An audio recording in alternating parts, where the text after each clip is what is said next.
Today we're heading into Walmart and see some of the things that are good to stock up right now for this month of November.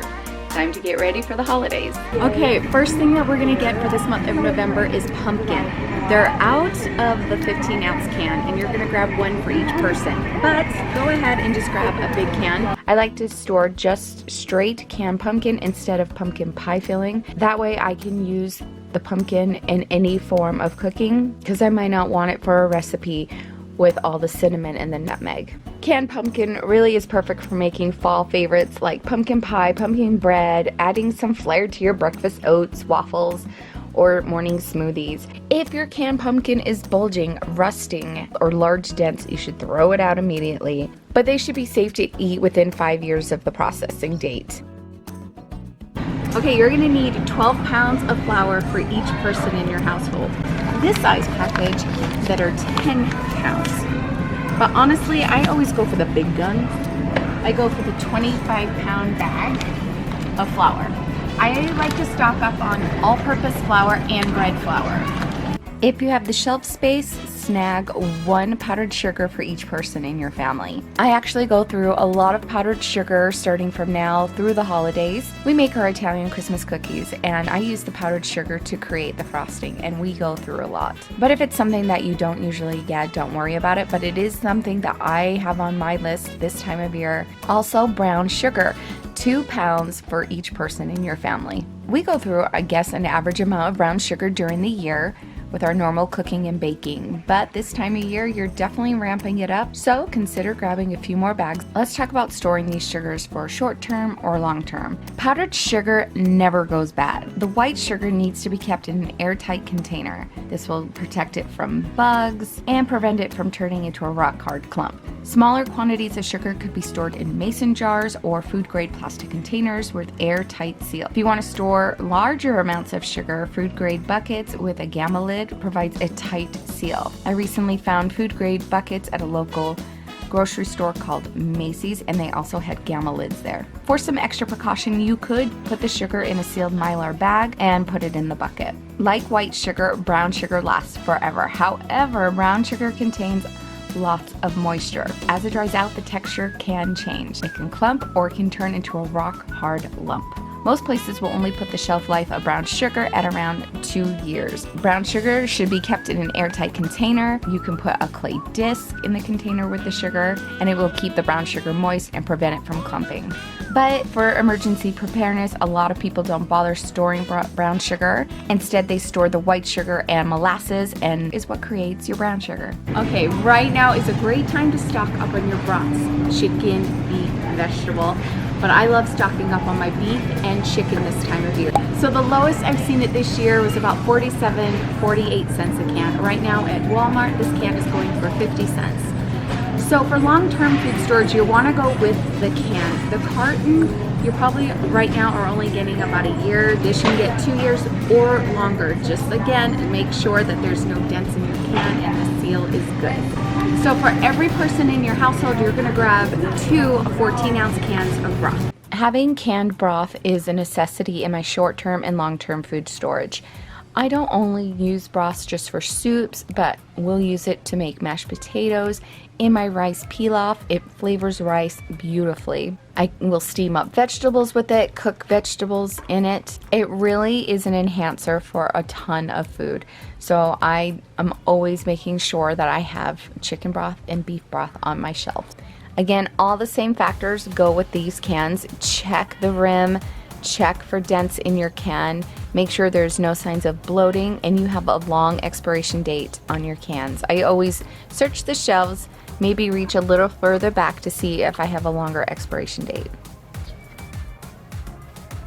Next up, we're going to grab a bag or box of stuffing mix for each person in our family. So you're probably wondering, well, how long does stuffing last? Well, that answer depends on the storage conditions. To maximize the shelf life, store in a cool, dry area. And when it's properly stored, a package of stuffing mix will generally stay at best quality for about 12 to 18 months. And I noticed this length when storing mine as well. In our meal rotation, we have one recipe that we absolutely love having the stuffing with. It's chicken stovetop casserole. So I tried to have a couple of stuffing boxes on our shelf for our 3-month food rotation. Maybe look into getting some canned yams. This is something that I don't usually gravitate to, but I have seen it on many lists for this time of year to stock up on.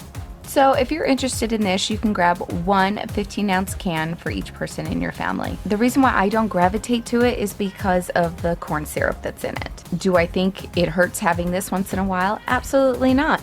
Put it in your 3-month rotation. I do have a can of the Princella sweet potatoes on my shelf right now. So let's say I have a hard time finding sweet potatoes this holiday season, I at least have a can of sweet potatoes on my shelf. With all the baking this holiday season, maybe this week look at getting a few more baking goods, some chocolate chips.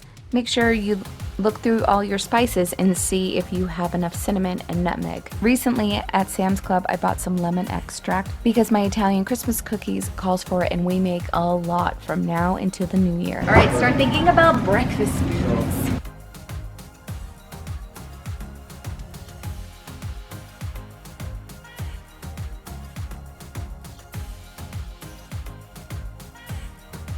Maybe some cereal. Grab a few boxes of your family's favorites, especially if you see it on sale right now. Grab that. Think about adding some oatmeal to your short term or your long term. I prefer to get your quick oats and regular oats than buying the package. So I would stay away from that for your long term and just focus on your regular oats, because you can always add things to them to make them like this. I do have a video on how to make your own instant oatmeal flavored packets. So fun. My kids enjoyed them when they were little, so I do have that for you. But I definitely think it's a good thing to have on your shelf, but I would rather go for the long term of the oats. You can also, for your short term, think about grabbing some more beans. So you can get things like Catalina beans, pinto beans, black beans. You can get them in a can. This is definitely good to have on hand right now with the holidays and making soups. Like if you're gonna have a ham, make a bean soup.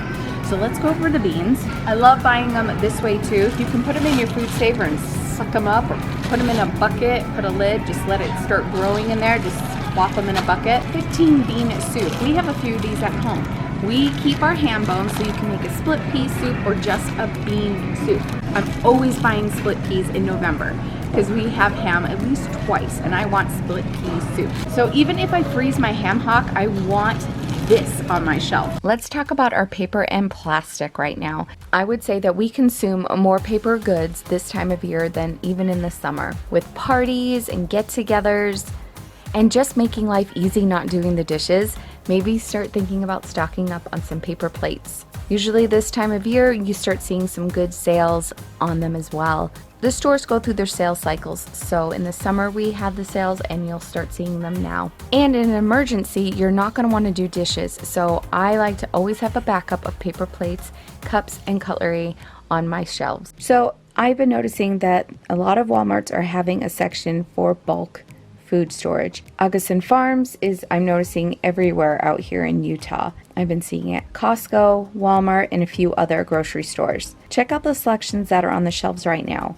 And if it's in your budget, maybe grab a can. They have oats, rice, fruit, vegetables, different packaging, different packs like 2-day packs, and kits.